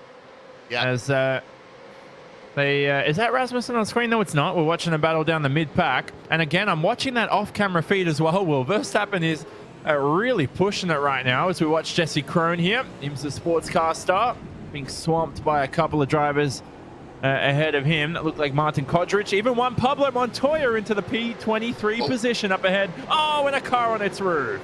Yep, that is Jesse Krohn. I was about to say he should know this track pretty well, because of the fact that, of course, the IMSA Sports Car Championship runs here, and Krohn is on pit road then. He's had to get that car back to the pits, but we're on board with JPM. He's a race winner, an IndyCar champion, and a two-time Indy 500 winner, and even he has the back end of the car stepping out in turn number 1. Oh, brilliant stuff by JPM. I remember when you came back to IndyCar in 2014, Will, that was, oh no, just as I was saying that, that's not JPM. A hospital. That's not JPM, but that's a hospital trip for Christopher here. Oh, goodness me. Get the medic out. We can laugh because it's sim racing, Will. Are we allowed to laugh at this? Oh, no. It's a bad crash, a very bad crash then for him. And yeah, you can see that car on the replay causing a free car incident on pit road. Not the end to the race for Christopher Mears at all, as we're going to check in with that battle out front. And we're on board from the rear of Kelvin van der Linde in the ADAC GT Masters Champion of 2019.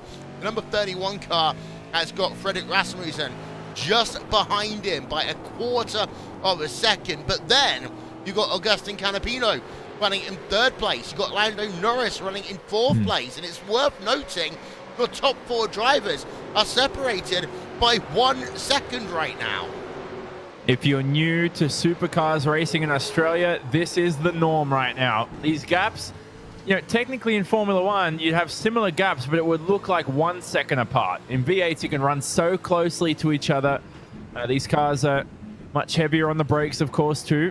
They've evolved over the years. They've become quicker, but they just promote this close fought racing as we ride on board with Norris, the McLaren Formula One driver, who's been on iRacing, Will, for those that might not know, for at least, how many years now? 5 years at least? 6 years possibly? I actually tried to look this one up the other day. It's been quite a while, as we're on board with Daniel Juncadella. They were almost going to go 3 wide up the hill. There's a look from the rear of Daniel Juncadella. He's got Jose Maria Lopez just behind him, and WTC's champion for Jose Maria Lopez. I'm sure I said too many C's there, but I'm going to move on. As Maria Lopez runs in 12th place, Juncadella in 11th place, and then Max Verstappen in P number 10. So unlike race number 1, when things calm down a little bit, this race is not calming down at all. Well, there's a bit of trash talk going on behind the scenes. I think Verstappen was getting a bit rowdy with Rene Rast, and Rene Rast comes chiming back at him saying, "Did you have a brakes failure, Max?" There's no brakes failures in this car. So a bit of comments going on down the back of the pack. We ride on board with our multiple-time Formula One winner of Verstappen as he gets a bit of an oversteer moment through the apex there. And I think on his right side here, I saw in the mirrors, he's alongside somebody. That's the number 23 of Daniel Juncadella. Yep, and it's been a great lap actually for Max, because he's had a great set of battles going on. Daniel Juncadella at P number 11 right now. They've got Sheldon van der Linde just ahead of them, who's a driver that's been having some technical difficulties, which I think is distracting Verstappen a little bit. I'm sure I can Probably here, if we were to go down to the Redline channel right now, Max shouting blue flags or something towards a race director. That's something I would do. You should have seen my race yesterday, Will. I had my microphone off, so I'm typing blue flags furiously at all these lap cars not getting out of the way. But I had a great race last night. The beauty of sim racing, race any time of the day. You don't have to take your car to the racetrack. You don't have to have millions of dollars up your alley. As we watch the battle for the lead here, it looks like it's Rasmussen trying to fight for the lead around the outside of Kelvin van der Linde, but van der Linde defends. He's got the camber to work with there on the inside, but I've seen Rasmussen will try that the past few laps. It just hasn't worked, that outside line, and van der Linden's going to know that. He's going to have that in his memory, that to defend the inside, it's going to work lap after lap. I think that Freddie's been watching some of our old broadcasts in the RS World Championship Grand Prix series from back in the day. Of course, Team Redline driver Gregor Hooter, a 5-time champion in when we were doing the commentary as well. And it's worth noting that you can make the outside line work, but you really need to have the hope that your car won't kind of just slide off the track down into that asphalty area, because you'll lose so much time if you do so. You've also got to pinch the driver on the inside down a little bit as well. Yeah, exactly. No, 100%. You're spot on right there. And what doesn't make it easy is the marbles there on the outside. As this track wears throughout the race, there'll be a lot more marbles present as we watch Van Gisbergen versus Rudy Van Buren, the best of the real world versus the best of the sim, who's now jumped into the real world in the Porsche Carrera Cup. But like we were talking about before, that Grand Prix series, you mentioned 5-time world champion Gregor Hootu. We talk about legends of Juan Pablo Montoya. What a legend is Gregor Hootu. Really love to see him racing in an event like this, hopefully sometime soon. Yeah, Gregor, always calm and collected. Remember the days of Mikkel Jensen, by the way. Big crash down at turn number 1. LMP2 driver, former ELMS champion as well. Let's get a replay up for you as he looks down to the inside. I think that's the 16 car. And the two came together. I'm trying to work out exactly who that was he tried to come down. I believe it's actually the number 6. Yeah, I did see the 6. It was Neil Vergen then in the number 6 car. The former Ford USA champion of 2016. They were the two cars that made contact. And you can see the damage actually to the right-hand side and the left-hand side even of the number 6's car. Yeah, so unfortunate for them in this race, like we said, it's all in good fun, these races during a tough time in the world for the moment. But I tell you what, it's you also want to have a good time. You don't want to be shoved off the racetrack. You don't want to have a DNF. It's quite demoralizing. But at the end of the day, this is the lead battle. They had a thrilling fight as well when I was keeping track of it again through the outer loop and through the chute. They're coming towards the end of the lap here. And Augustin Canapino, I think, had a nose alongside Rasmussen, who might have backed off the pace as he was side-by-side with Van der Linde. So it's all heating up here. Canapino's impressed me for sure. I'd love to see Norris in this scrap as well, because if we could see his mirror, at the moment we just see Canapino's virtual helmet, you would be able to see Norris all over the rear end of him. Yeah, the gap is about 0.8 of a second right now. Norris did lose a little bit that last time by, but not much. And again, they're still within a second of each other, so they work themselves up the hill. Actually, let's go looking forwards, because Canapino, I was going to say he had a great run, but he just completely messed up, by the looks of it, part of the S's, and lost a couple of tenths of a second, still within about a third of a second, but he had the opportunity there to go alongside, but didn't really manage to make that one work. Yeah, well, he's having some technical issues there. You can see him just blinking a little bit, so hopefully his internet connection lasts. Again, that's the beauty of sim racing. You might not have the likes of engine failures and stuff like that, but certainly have these connection issues which will put you out just as you would in the real world. This is Bruno Spengler. We watch. Are you going to pronounce DTM in full again? I'm looking forward to it. I'll do so in a minute. As we are on board with Bruno Spengler right now in the number 7 car. As he's got Daniel Juncadella just ahead of him.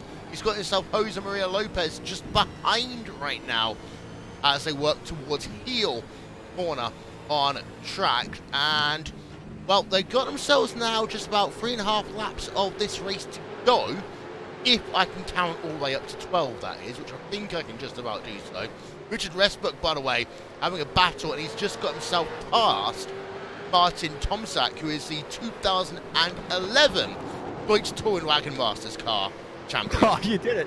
Oh, goodness me. That was pretty good, actually. You made it sound like, when we were talking earlier, you made it sound a lot worse. It was actually pretty good.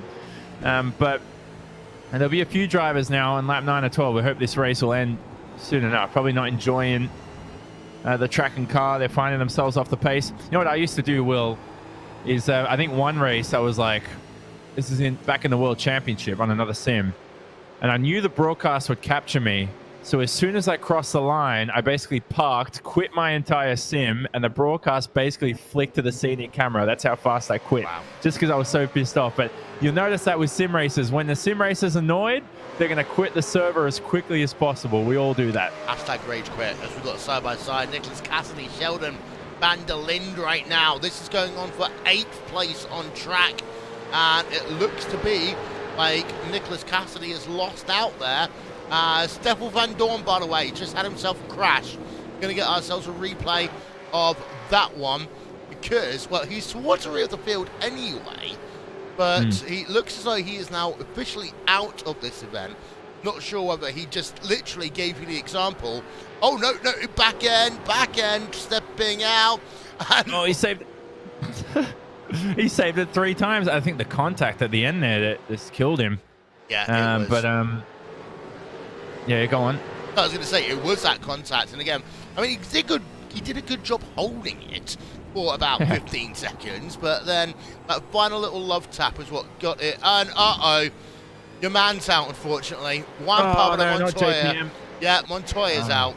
Replay's up. Having a good race, too. You started 37th. He was into your mid-top 20. So what's happened at JPM? Oh, he's just into the barrier. So it's unfortunate for Juan Pablo. See what happened here. Is this all on his own? I think he's touched the grass, it looks like. Yeah. Oh, he's got a tap, actually. No, so he's been forced off the racetrack there by someone. And then, unfortunately, is had to park that. Back to Stoffel van Dorn quickly. People forget, I raced against him back in 2012 on the sim as we watch. I'm not sure who that is 26. who pushed number 26. Who's that? I have to be... I can't find the number 26 on the timing screen. There we are. There's the number 26. There's your victim. It is Sasha Venstrat in the all-black number 26 car. But you're making your point about Stoffel then. Oh, yeah. So Stoffel van Dorn, back in 2012, I raced against him a couple of times. One of the quickest sim racers in the world. He used to compete in World Championship sim racing. He was seriously, back then, you know, before he even, I think he was racing in Formula 3.5 the next year or something. He's a very unknown racer, but the dude was very quick. He's been on simulators for quite some time, but just like me, when you've retired for a few years and you haven't touched the sim, you look what happens to his pace. You know, he's a bit off the schedule, but I think if you give Van Dorn time, he can certainly be one of the best out there in the world. There's your top 8, by the way, running along the bottom of your screen. Kelvin van der Linde leads away by 4 attempts per second over Freddie Rasmussen. Augustin Canapino in 3rd place. Lando Norris in 4th. Jane van Gisbergen rounds out your top 5. Note the fact your top 5 is still within 2.7 seconds of your race leader. Rudy van Buren in P number 6. Antonio Felix da Costa, P number 8. And Sheldon van der Linde, brother of Kelvin, rounds out your top 8 with 2 laps of this race to go. Looking for the double maybe here for Kelvin van der Linde. Yeah, I couldn't believe it as well. I mean, not to underestimate his ability, just when he qualified 3rd, I really thought Rasmussen was going to win this one. But van der Linde has just seriously impressed me. He looks, he's pulling a shifty here though. He's changing his line. He's doing what I would do. Break the rules, you know, to change your line multiple times on the straight. Rasmussen won't be pleased with that. I'm sure van der Linde will have a laugh. Come on, are you telling me that Freddie Rasmussen's never done this as Freddie goes down to the outside in turn number 7? We've got ourselves someone looking to get 2 races and oh, look how close that was for Freddie Rasmussen. Get themselves the replay up then on board with him. He tried a high-risk move down in turn number 7. There was a little bit of contact between the two of them. Freddie avoiding the barrier there, but that was mighty close racing. High-risk move in 7, though. You've got to expect to not always come out the other side. No, exactly. I love that. This bad blood cleanses the soul. Race on. It's not racing without a bit of blood. So brilliant stuff between the two there. That was like 07, 08 Lewis Hamilton, one of my favorite drivers in Formula One. Just sort of taking the racing line, pretending, yeah, mate, I don't see you there. You can go off the road. That was just brilliant racing by Van der Linde. And Rasmussen will be trying something different here because with 1 to go across the line, he's only got 1 lap left. He has. White flag, last lap of this event and our day's activities. We're looking on board with Agustin Canapino a moment ago, wondering what's going to happen here up the hill, because Canapino was about this close before, but just got understeer through the S's. Let's see how this whole draft situation is going to work, and Canapino does actually lose out a little bit again. This might open the door to Lando Norris in P number 4, by the way. And look how close Lando is as they head themselves down towards the carousel. They're weaving everywhere right now. It's a bit like a teenage disco between all of these drivers. Lando tries around the outside, can't make it stick. Canapino's driving well, although he did touch the wall there at the S's. So I heard a bit of a tap with the wall, and that cost him a bit of time. And we'll have a bit of damage here to win the lap. And Shane Van Gisbergen rounding out the top 5s, also having a look here for a position. I think Rasmussen's going to have to form up in second. He's going to have one last attempt at it in this final overtaking spot at the heel at turn 8. It's a downhill braking zone, and this can always end in chaos. It can. We're looking from the rear of Kelvin van der Linde as they work towards turn 10 for the final time on this racetrack. We're keeping an eye out to see what's going on at Lando as well, and Austin Canapino, because they're close as they come down into 11. Around the outside doesn't work, but the under-over might do for Lando. He can't. He gets really loose through turn number 11, and that opens the door to Shane Van Gisbergen a little bit. But here we are, final corner, final time. He's going to do the double. Out the final corner he comes. Kelvin van der Linde is a 2-time winner here on Friday night in Real Racers Never Quit by Team Redline. And that was a much closer battle at the end of that race. What a race again. What I love to see after a race, everybody piling up, having a bit of fun. Brilliant stuff from Van der Linde, who, again, didn't expect him to win 2 from 2. He's proved everyone wrong at home. He's such a thrilling driver, isn't he? And broke the rules a little bit on the defensive, but we're still racing here with Tom Dillman, who is right behind Job van Uret, and across the line they go. That's the battle for P20. So, and there we go. That's the crashes I like to see after the race. Wow, crazy, crazy finish. Let's run through your final race results here from Watkins Glen International.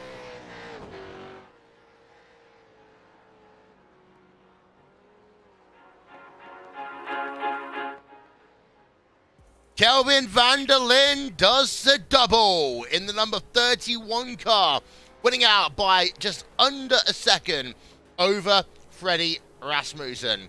And Rasmussen, well, yeah, we're going to quote the song lyrics. He did try so hard, and he did get so far, but in the end, it's only P number 2 for him this evening. Agustin Canapino, 3rd place then, and he had a much better race number 2. Of course, don't forget in race number 1, he had an incident early on that hindered his progress. Lando Norris, P number 4, with Shane Van Gisbergen, P number 5. Rudy Van Bruin in P6. Antonio Felix Acosta gets himself a much better race 2 result, coming home in 7th place. Sheldon van der Linde rounds out your top 8. Nicholas Cassidy in 9th. And Max Verstappen rounds out your top 10, Johnny. Down from 11th to 20th, it's Daniel Juncadella, who had a action-packed beginning to the race and still ends up in that 11th position, right ahead of Jose Maria Lopez. Larry Ten Voorde ended up in the 13th position ahead of Bruno Spangler. Good race from Bruno Spangler after starting down the order as well. Good event as well for Richard Westbrook, who rounded out the top 16. Felipe Albuquerque, former Daytona 24-hour winner, ended up in 18th, and the top 20 was rounded out by Sacha Fenestraz, the Frenchman, 30 seconds down on race winner Kelvin van der Linde. There are the rest of those results coming up on your screen right now as well. 2 absolutely fun races to commentate there, Johnny. Oh, I loved it. I mean, these Redline broadcasts are awesome. Brilliant stuff to Dom doing and the rest of the team for getting these sorted. Credit to you as well behind the scenes for getting all these sorted last minute too. But man, you know, to see the top talent in the world still race during this tough time, how many other sports can say that? Not many. Let's go and talk to some drivers, shall we? Hi, guys. Hello. Hello. How was race number 2 for everyone? In no particular order. Off you go. Go talk. Well, I'm not starting. I didn't spin, so I'm happy with that. That's a win. I took Mark out on the first lap. Whose music is that? Oh, Yeah, yeah. that's- Sorry, you can hear my music, can't you? So Yes. that's fine. Yeah. Yes. Okay. The good thing is that music's now finished anyway. Carry on. Who wants to start, guys? No, Shane, actually, you had a really good move on Rudy. Where was it? Was it, where'd you get him? Was it late Guys, no, into Yeah, he pulled a good pass on me though earlier, so I was paying him back. yeah, It was quite a good race. yeah. I just couldn't quite. I was trying to hang on. Yeah, I couldn't quite get back to the front group. I needed a few more laps. Yeah, you were quick there. Like, second half of the race, you were really fast. I've got to ask the most serious question of the day. And this is to you, Antonio. You know when Dom ships you all these care packages for Team Redline, did you go to the bargain bin to get yourself a headset? No, I actually forced my way into this team, you know, into the red line, because no way I'm good enough to be here. So actually this quarantine, it's a really bad situation in the world, but it's actually doing me really good because I came a long way from being super bad to being just bad. So hopefully next week I can be up to speed with these guys. Well, there's a saying, by the way, of a former... Well, he's still a Team Redline driver, but a former driver in the Irish World Championship Series that was said once, and the phrase was mediocre at best. So you might want to take that phrase and run with it moving forward. Oh, my word, it's Lando. Hi, Lando. Lando. What's up? Hi. Because of the fact that Max wants to go last this time, because he went first, I'm going to ask you the question, Lando. Okay. 2 races inside the top 10. Seem to have some pace, but how hard is it adapting to the... It was tricky. I mean, we've done quite a bit lately in these cars, like just for fun streams. But the hard thing now was a lot of tire drop off. Normally, by the time we've got to lap 2, we've all crashed in a hosted session. So we've never really done. You've crashed. And you. And so we've never really got like past say lap 5 at least. So there's trying to manage the rear tire deck. But at the same time, you know, you couldn't make one mistake, one little lockup or something, and it could very easily go wrong on the level today. Like fair play to Kelvin because he was freaking fast basically. And Shane was really good as well, pressuring me coming towards the end of the race. So it was good fun. It was just super difficult because the level was so high. Who wants to talk next? Go on, Max. What do you want to know? It was just super Everyone bad. wants to know what it is. Well, where do we start? It was just bad, slow, not my car. Yeah, it's just bad. I mean, Still it was smashing the unfortunate. championship. I mean, it was just unfortunate in the start that happened? Pastor took me out. Oh no! Yeah. Well, you kind of expected it, I guess. Yeah, well, I don't know. But it was still good save though. Like I had a really nice drift. Just clipped the barrier a little bit, but I could still continue.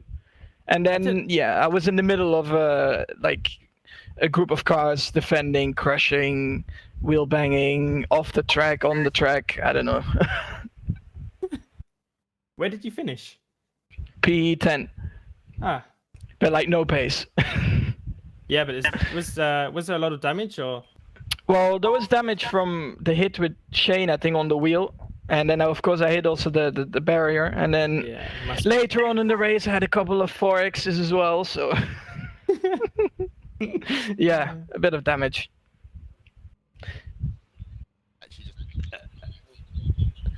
Yeah. Well, I mean, I'm just trying to. Well, I didn't know what happened, you see, because you were behind me, and I had a had a load of understeer, all of like for no reason. I'm like, what's going on? What's going on? You lagged a lot. I lagged. I lagged. I thought I was going to get disconnected from everything. Because my all the red bars went up on my freaking graphics thingy-mabob. Then you came back and blocked me. And I couldn't couldn't see anyone. All the cars disappeared.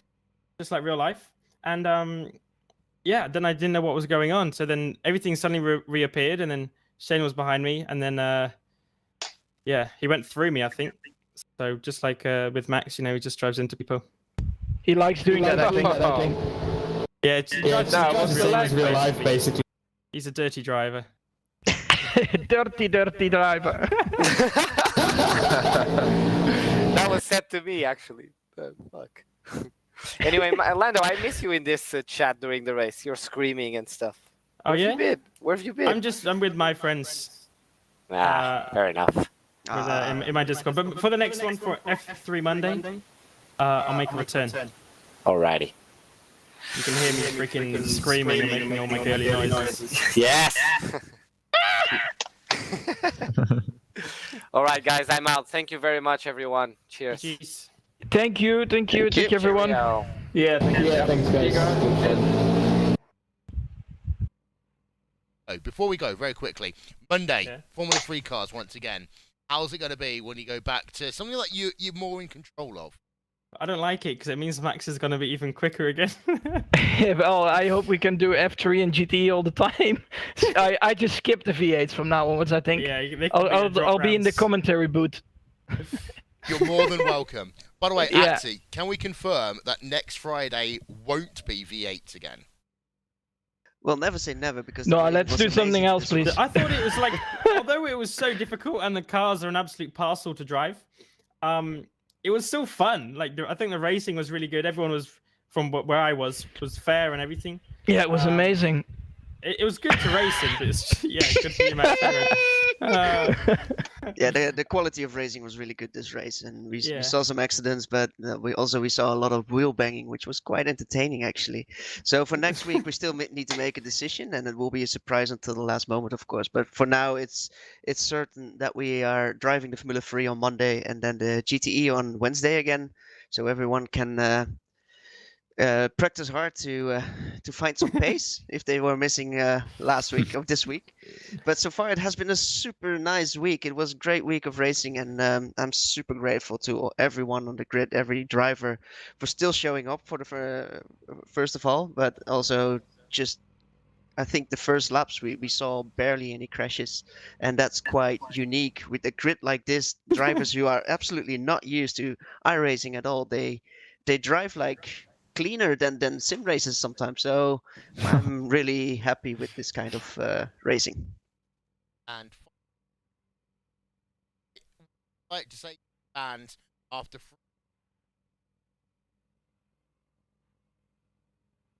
We'll make it even more exciting. We'll make it even more exciting next week. Yeah. Yeah, a few cars on the roof. Me and Max need to start last. Nah, come on, not an F3. Okay, Nah, well, nah, if nah, it was like a Monza, like oval. Oval. Come on. No, I think because Kelvin is winning, he won both races, didn't he? Yeah. So we need to start in the front in F3 again. Yeah. We have to put Kelvin down. I don't think Kelvin's as good in the F3, but he was still fast. But the GTE and the V8, Kelvin was very fast. So I think just GTE Barcelona would be nice. Again. No, but it's fun. Like 3 races in a week, I think is perfect. It's not too much. So yeah, a lot of good drivers in it. So hopefully next week we can continue what we're doing now and make it even better. This car as well, Will, like to learn the supercar is so tough. Like a lot of open wheel drivers in iRacing have like struggled to be quick in the V8. It just takes so much time. So I don't know what it is. Well, you have to get used to like the blipping and everything as well, which is I think a strong point from Shane. I think Shane might right foot brake. I'm not too sure. Yeah, he said he's right foot braking. Yeah, which is like for us is I've done that once in my life. I'm on auto blip. Is that not good or what? Am I losing lap time there or what? Yeah, you should be. I'm not too sure, to be honest, because I'm not sure either. there's such quick shifts. I don't think you miss anything. In the Mazda MX-5s, it's a whole different story, all right? So if you need any tips for the MX-5, then you can speak to me. Yeah. But okay. for the V8, I don't know. But it's only doing that on the downshift, right? Yeah, I think that's actually not too bad because I need to use the clutch, like a hand clutch, while downshifting, which I think I'm locking the rears all the time. Oh, you use the clutch? Yeah. You don't use need to. I just blip it. Like if you blip 10% is enough, I heard. I blip 100%. I tried Yeah. that, but 100%. It's every single time. No, I'll just try sounds something better. else because what I'm doing at the moment is clearly wrong. So yeah. Well, hopefully we won't be driving this car anymore. Who knows? Who knows? Actually, I want to do a special shout out to Kelvin van der Linde, who won this race, of course. Yeah. Unbelievable performance. He managed to wrestle his way in front of the sim drivers this race and win both races. Very proud to have him on board with Team Redline. So yeah, big shout out. Well done, mate. Sorry, Lando. No, you weren't. No, I was going to say well done to Calvin as well. You know, a very good job, especially Freddie. He was so quick in qualifying by like 1.5 tenths or something. Yeah, fair play to Calvin. So, Thank you all. We're going to go back upstairs and try to find where our sanity. As well, that was them just interviewing each other really for most. Yeah, it was quite entertaining to sit in on. I was just sitting back, just enjoying the conversation. But I I'm really excited to get on board with this for the first time this round. I can't wait for the next one next week. Yep. So you've got Tobias Brockman coming back on Monday for Formula 3 action. We've got Conor Radek and myself will be here on Wednesday, and the dynamic duo back together after all of this time. Be back next Friday as well, and we don't quite know where we're going. We don't quite know what we're doing, apart from, of course, making sure that everyone, like everyone else, staying safe, staying home. So, final thoughts, Johnny? I really would love to get in on those F3 races. You know, that next one next week is awesome. I'm a big avid driver of the F3. I'm in and around the top guys, you know, but Max Verstappen is definitely the favorite, I reckon, going into that race on Monday. He's so quick in that car, almost unbeatable. He set a multitude of world records last year on the sim. Let's see how he fares in the next week. Well, thank you to Derek Kynes and to Atzi Kurakov for doing all the back-of-house stuff, making us look at least passable when we came on to commentary here today. Thank you to all the drivers around the world who's been a part of this event. And thank you to the fans as well for keeping us entertained on Monday, Wednesday, and Fridays. There's so much more action going on over the course of this weekend. Check out social media. There's IndyCar, there's IMSA, there's NASCAR, you name it, it's happening. Sim racing is now. We'll talk to you next time. Goodbye from Watkins Glen International.